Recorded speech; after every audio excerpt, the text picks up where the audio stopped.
Hi, everyone. Welcome back to Wedding Empires. Today, we're going to embark on... What's my name again? I love you, Ben. Today, we're going to embark on something that's super important for wedding professionals, which is mastering your local market and making connections from a local level. Ben... I've set Ben off already. God, we're going to be cracking up all episode. I can feel it. Oh, dear. So, Ben. Hi. How are you? Good. I'm wonderful. How are you? I'm good. How are you, Madelyn? I'm great. Thank you for having me. We're really excited to have this chat with you today.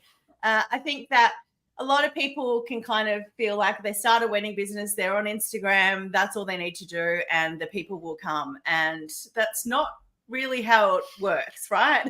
Right. No, yeah, there's a lot more than that for sure. So I love that you've a marketing expert, you do coaching, you work with businesses in, various capacities. But one thing that you really niche down on is mastering this kind of local connections and local marketing. So I guess, can you explain to us kind of how you've ended up, specializing in that area? Yes, for sure.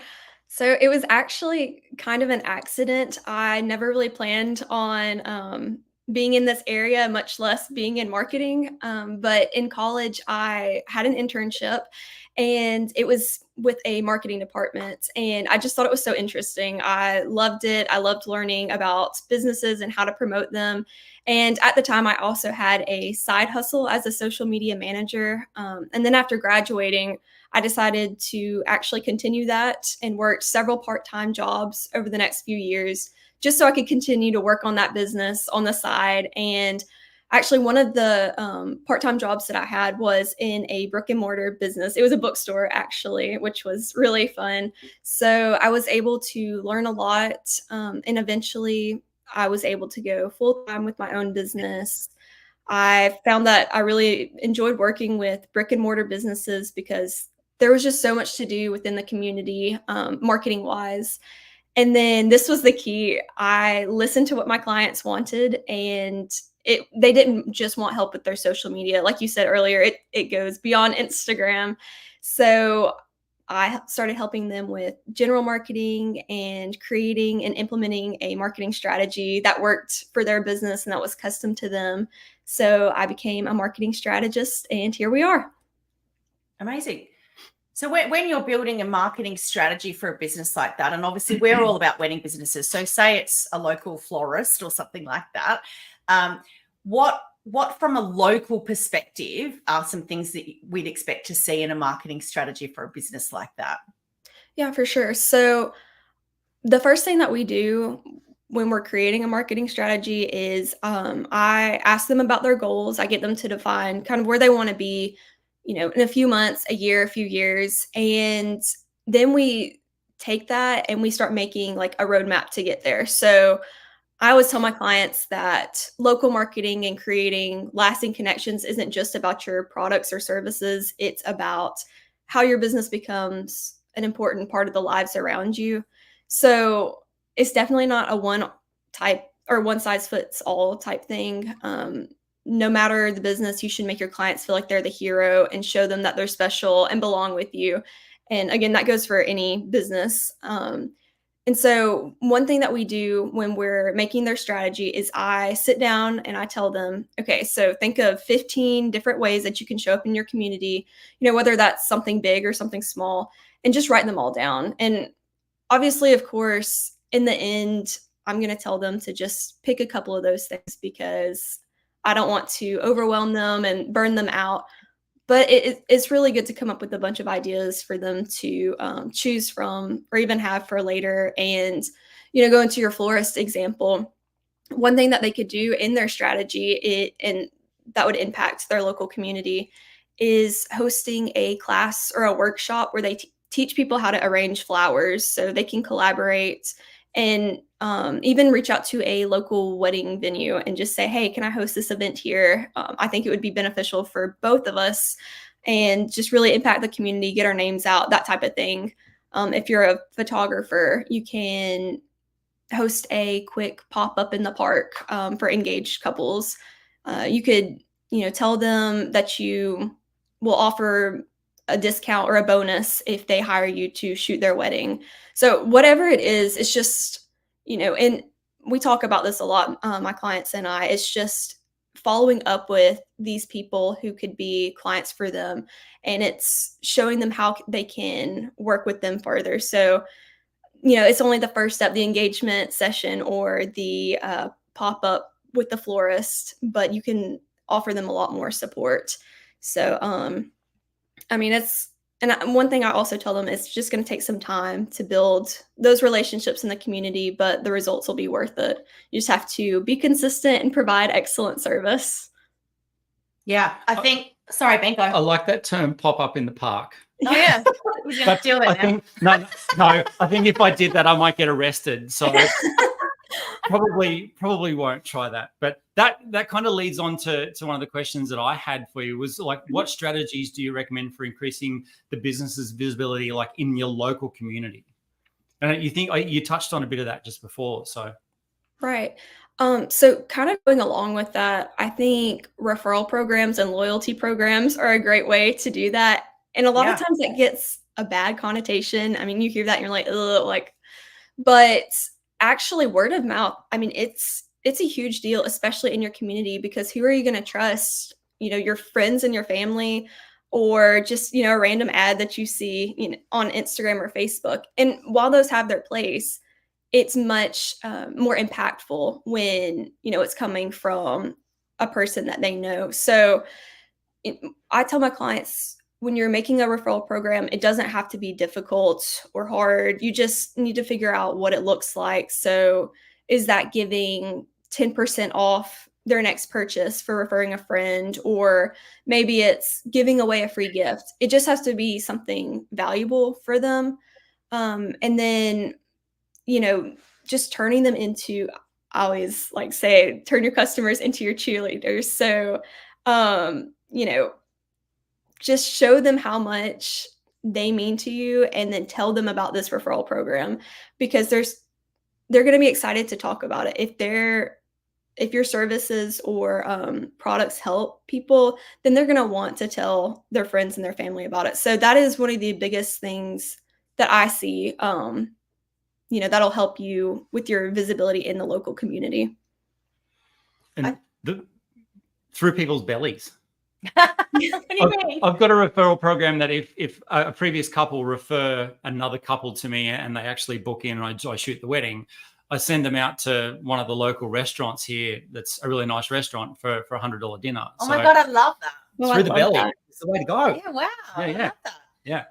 When I bought my business, I bought a wedding planning business and I rebranded it and grew it and all the rest of it. But I moved to a new area, bought an existing wedding planning business, did not know any vendors at all, and really didn't have a massive budget at that time because I just bought a business.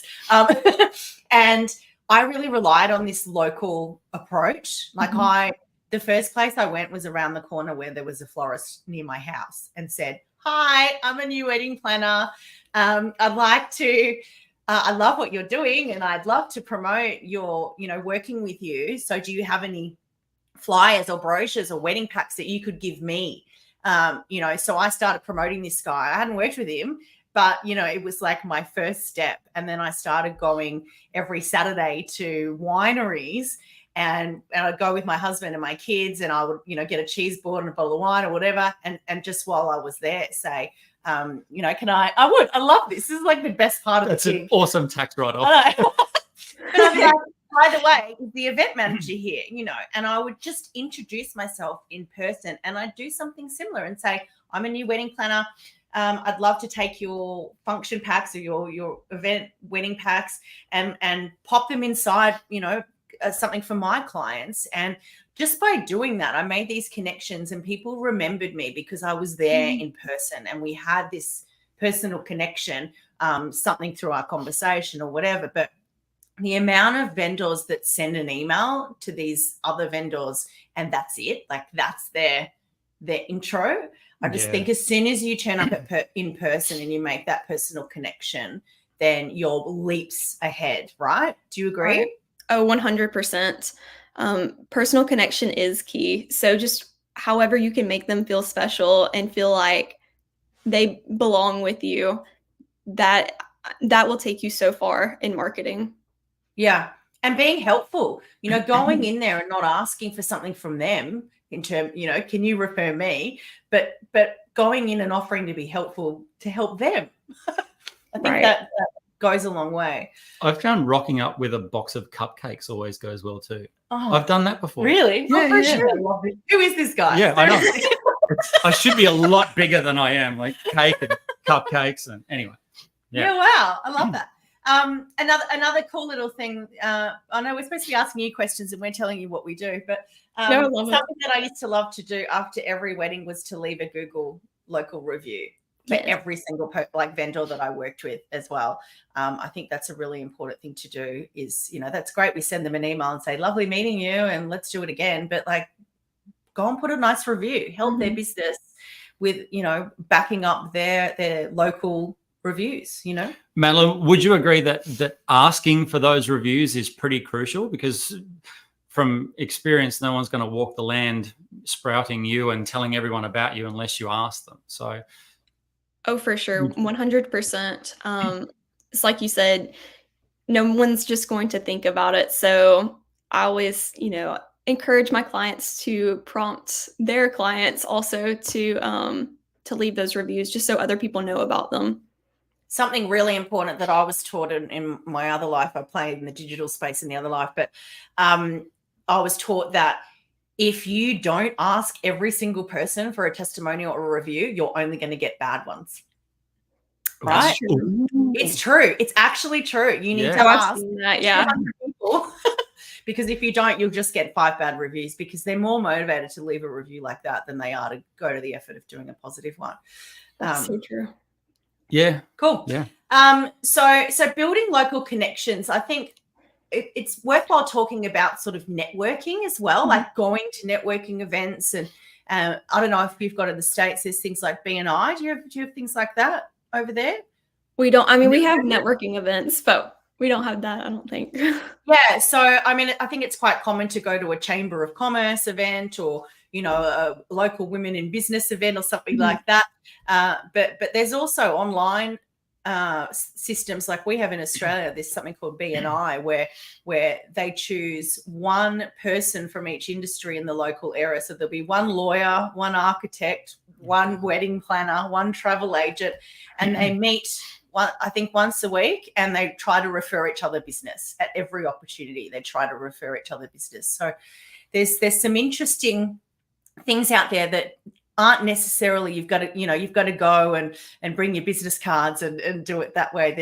There's lots of different options out there for building connections in your local area as well and putting yourself out there a little bit more. So have you got any ideas, I guess, around, apart from walking into their store, any other way that people could build more local connections? Yeah, for sure. So I always tell people that collaboration is so important. And we talked about this a little bit a minute ago, but I think a lot of times people get scared when they have to collaborate with somebody else because what if they get all the spotlight? What if, they get more business than I do? But it actually goes hand in hand because more people just might resonate with their business. And another thing that you could do, you said going out and putting up flyers. I think honestly, that's not a bad idea if you just are intentional about where you put. And I think intentionality is the key for good marketing. And so just go, like you said, to networking events, be present on social media, join local Facebook groups, and attend as many community events as you can and focus on creating connections with others. You don't have to go thinking, I have to tell everybody about my service. Be interested in what they have to say. Interested people make interesting people is something that I've heard a lot. So yeah. Don't worry. Yeah. Can I ask a question that kind of we haven't sort of touched on prior? for someone like me who is fantastic in this scenario, I'll be the judge of and that. and I'm out. And so someone like me who is great with a camera, who feels confident when I'm shooting a wedding and that sort of stuff, when it comes to a what do you call it, a networking thing, I'm just like, give me a gin and tonic or a vodka or a martini or something, and I'm just going to go and stand in the corner, because that's not something that I feel comfortable with. Right. Have you got any advice for people that maybe feel that way in those situations? Because that's a really big thing, I think, for a lot of people. Yes. So I am a huge introvert. Networking events are so outside of my comfort zone, and it took me a long time to feel comfortable even going to one. So I totally understand where you're coming from. One thing that I do before every networking event, and I try to go to one about once or twice a month at least, but I set little goals in my head. So I tell myself, okay, if I can talk to, 5 people, just go up, introduce myself, ask them, what they do, what their business is. If I can talk to 5 people, then I can go and get a cup of coffee and just chill in the corner for a minute, hide. But that just kind of helps me have a plan and not feel so overwhelmed. Another thing that I have heard and that I have done, and that I also tell my clients, is to wear a statement piece. Now, I know you're going to laugh, but it works. I've got lots of those. Well, there you go. Yeah. So, whether it's, in my case, I usually try to wear a fun headband or some fun earrings. I know people who wear a sequins jacket, but it gets the conversation going, and people ask them, oh, where did you get, your earrings? And then it just kind of starts the conversation. It's not so scary, I guess, that way. And then really another piece of advice I have for networking events, it's really important to go to those, but I would say it's just as important to follow up with the people that you meet at those networking events. So reaching out saying, I enjoyed meeting you. I loved your business. If there's something that you can help with, now is the perfect time to tell them about it. I like to, after I talk to people, I'll just make a little note in my phone.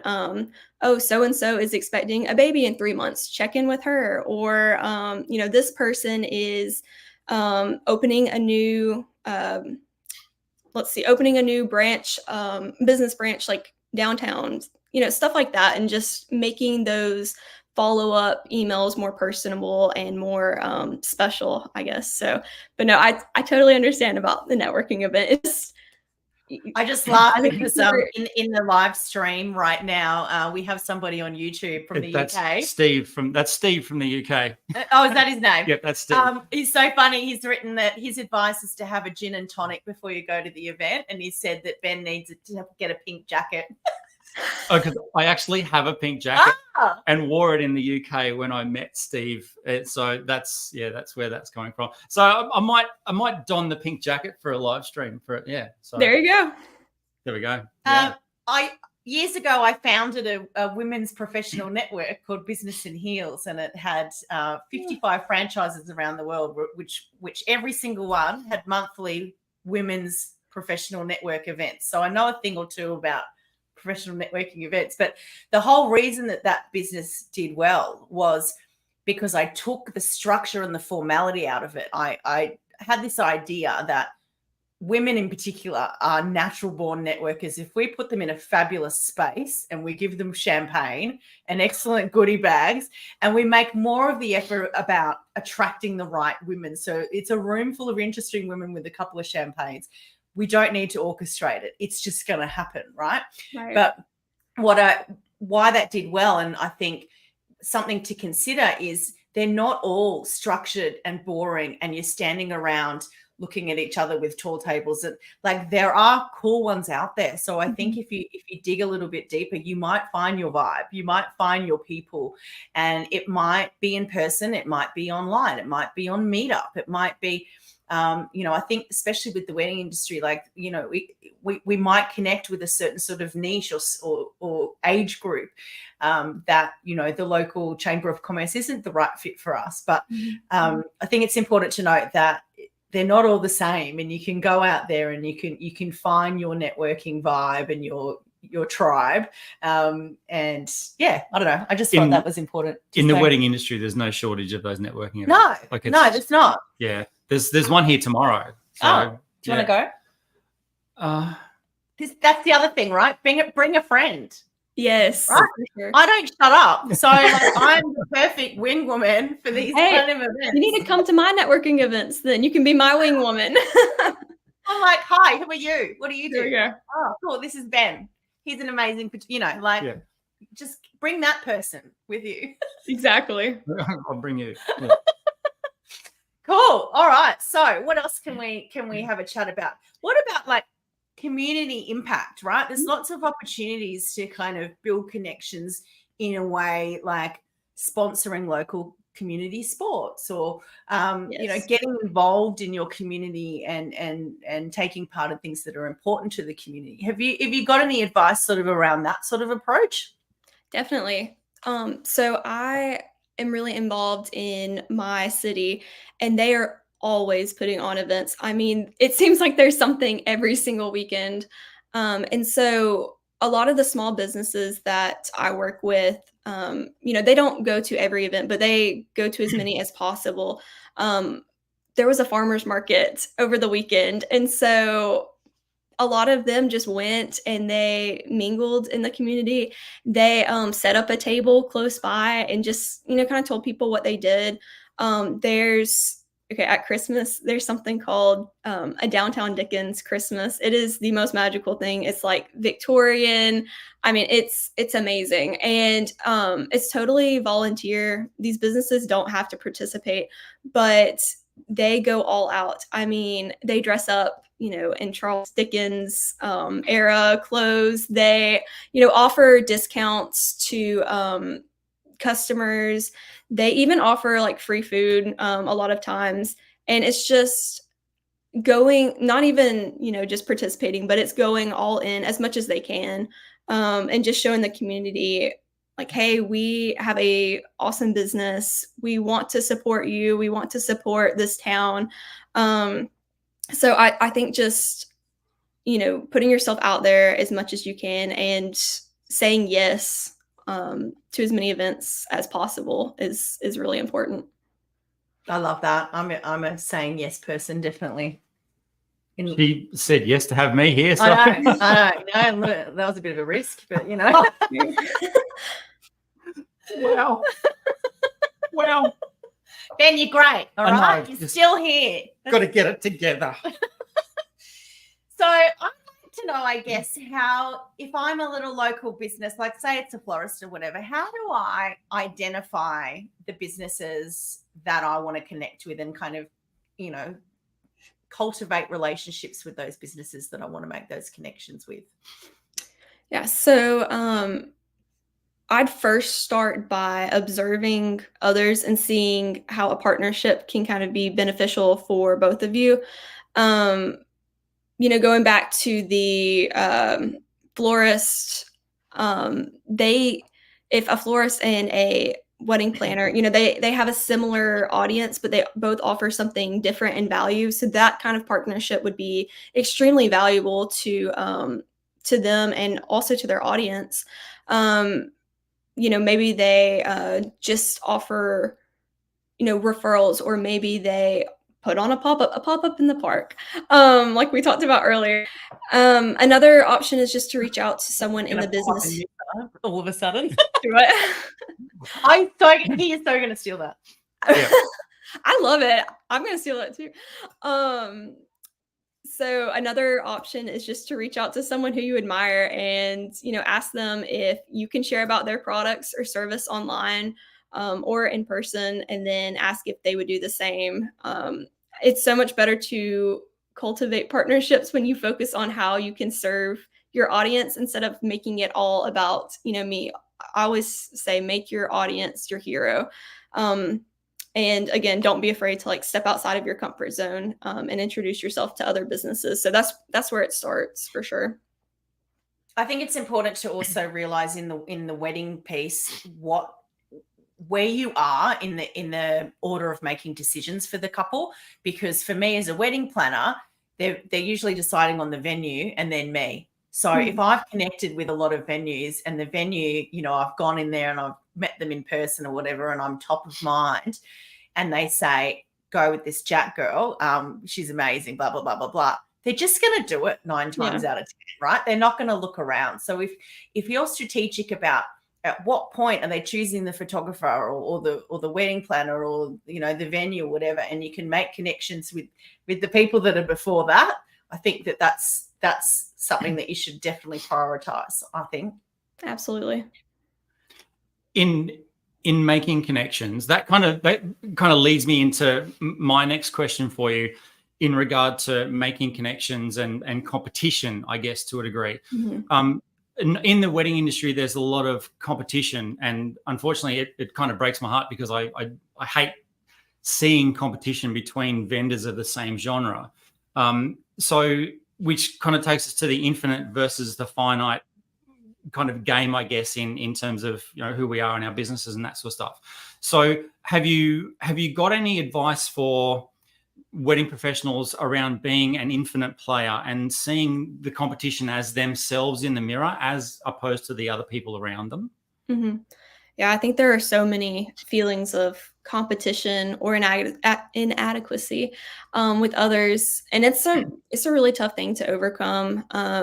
But everyone has something to offer. So, you know, 2 photographers are not going to have the same style of pictures. Even wedding planners, they're not going to, you know, have a similar, or they're not going to be exact in how they work with you. So one thing that I would also advise, besides, you know, stop comparing yourself to others, is just learning from others also. So I think it's, even if you're in the same business as another person, just ask them to get a cup of coffee with you. And you might be surprised at how encouraging it is and how much you enjoy it. But just when you stop comparing yourself to others, you're able to get out of your own way and show your clients what makes you uniquely special. Don't worry what, you know, this other person is doing. Just, I mean, seriously, every single day, like, ask yourself, how can I serve my clients in the best way possible? What can I offer them that, you know, maybe somebody else doesn't? How can I make this experience, you know, personal and special to them? So just, you know, focusing more on what's in front of you and then learning from others instead of viewing them as the competition. That's speaking from the heart and very honestly to everyone that's watching. That's something that I've struggled with for pretty much all of my career, and I will still go to weddings and have that imposter syndrome, and still, you know, given as far as I've come, I'll still go, am I good enough? Like, am I going to be able to produce something that is amazing for this couple? Like, I don't think that potentially that's something that we ever, as creatives, master. I don't think. So, yeah. Oh, Ben. Oh. We need to go to therapy after this. But for anyone that feels that, you're not alone. Like, it's something that every wedding professional, I think, feels, and you know, any creative, I think, feels. So if you're feeling that, don't think it's bad. Just look in the mirror and go, right, I can do this, and go out and shine. Yeah, I agree. And I think it's helpful to talk to other people. You know, like you just shared, knowing that other people struggle, it's not just you, and you're not alone in it. But it is something, you know, you can encourage other people with. So I like that. I'd like to talk a little bit about the follow-up. So you've gone to a networking event or you've gone to a wedding and you've connected with someone. It's so important, that follow-up piece, right? Right. To whether it's you've come home and all the business cards have fallen out of your handbag from Business in Heels, which is what it used to be like for me. You have to make that effort to for me, it was go and find them on LinkedIn. I love that because it just backs up who you are straight away. I need to do that. You know, I get on LinkedIn, look them up, and that's why I've got like 29,000 connections on LinkedIn. It's insane. I look like I've got no friends at all on LinkedIn. I wasn't going to say anything, but Anyway, moving on. But that follow-up piece, right, is so important, and it's important the timing. Like, you've got to get onto that in the days that follow. Send them that email, especially if that's somebody that you're like, oh my God, I met this, I don't know, caterer, and like or this celebrant. And that's happened to me a few times where I've gone to wedding specific networking events, and I've heard a celebrant speak, never worked with her, never done a wedding with her, but I referred her because I just loved her vibe. And after that event, I met couples that I thought they would love. Jessie Bell, her name was Jessie Bell. She was just so funky and fun, and how she looked. Shout out to Jessie Bell. Shout out to Jessie Bell. But like, I referred her so many times without ever doing a wedding, just based off how she came across at this networking event that I went to.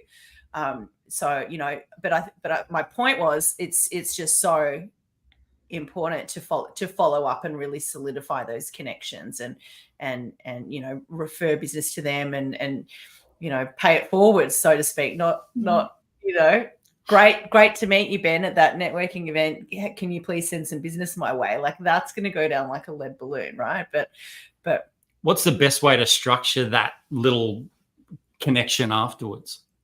So I actually really love sending voice messages. I usually am able to find them on Instagram, and I just think a voice message is so personal, and it just helps people get to know you even better. I like to start off with something that I learned about them. So again, going back to that earlier example, if I know that someone is, has mentioned something to me that's going on in their life, like maybe they just or maybe they were going on a trip and it's a week after the networking event, and I send them a voice message and I say, hey, hope you enjoyed your trip to, Hawaii. It was great meeting you at the networking event. I loved learning about you. And then if there is something that you can offer of value to them, that is what I would say first. So just trying to share something that will benefit them.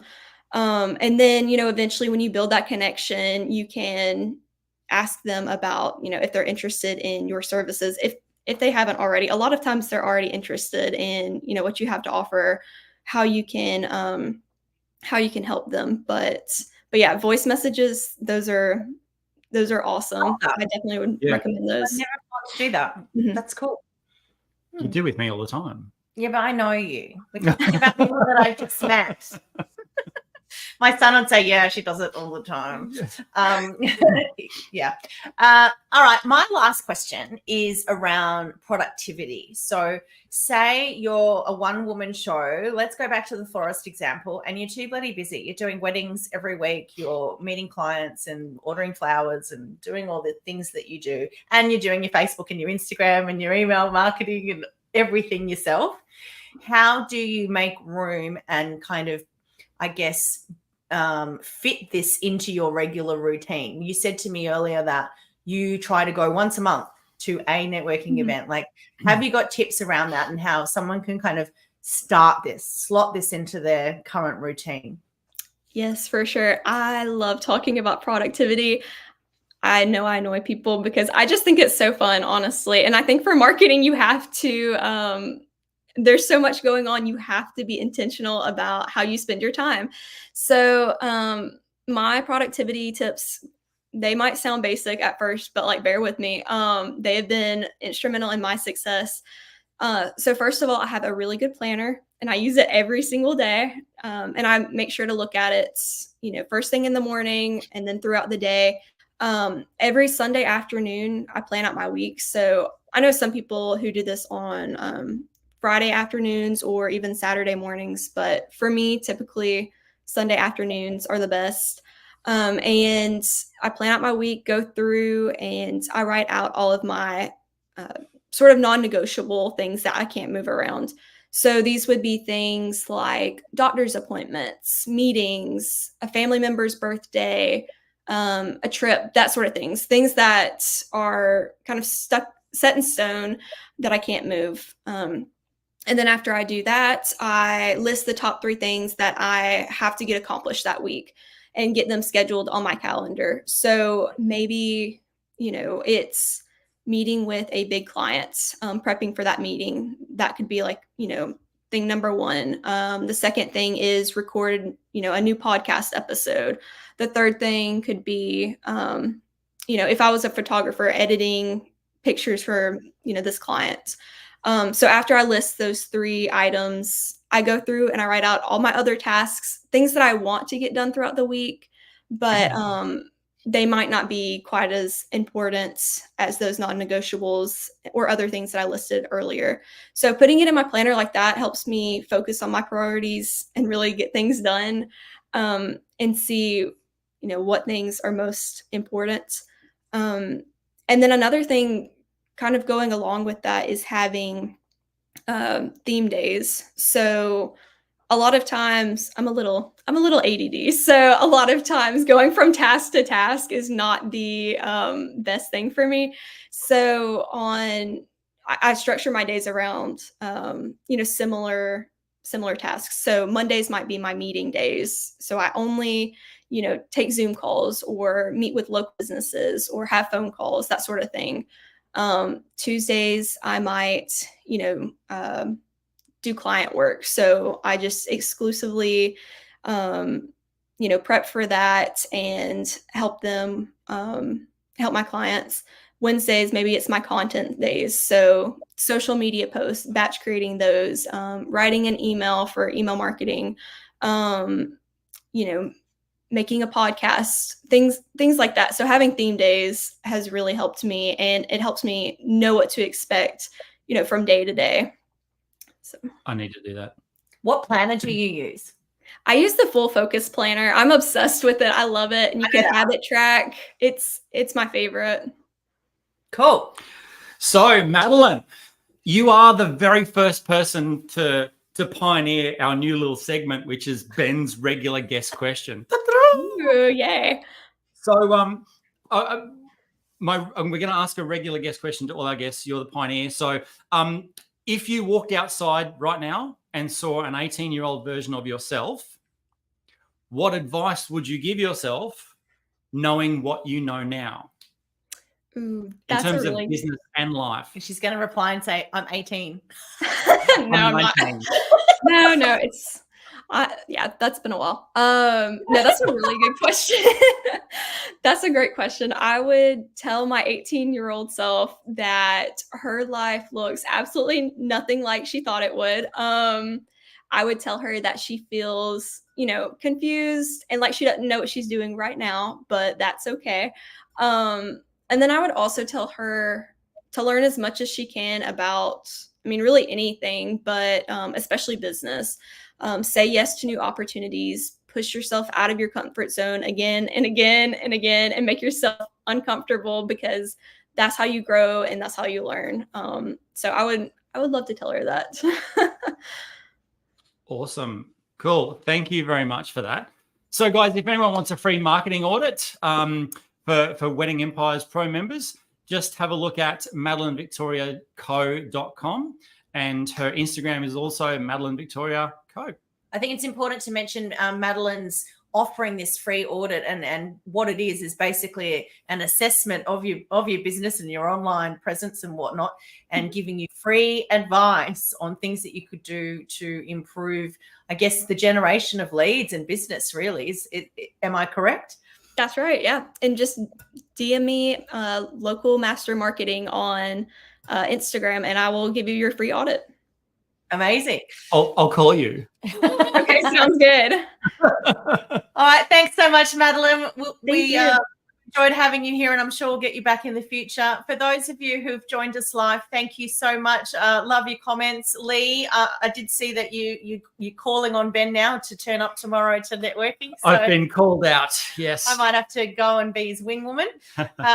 But for everyone else, please go and start your free 7-day trial at pro.weddingempires.com, because we have events like this, but we also have a stack of other free training events for your wedding business in there. And we have literally hundreds of templates to help you with your wedding business. So you can find Ben and I on Instagram and TikTok. Our username is Wedding Empires Podcast. Yes. See you there.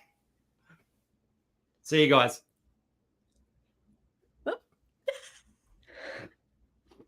Hang on.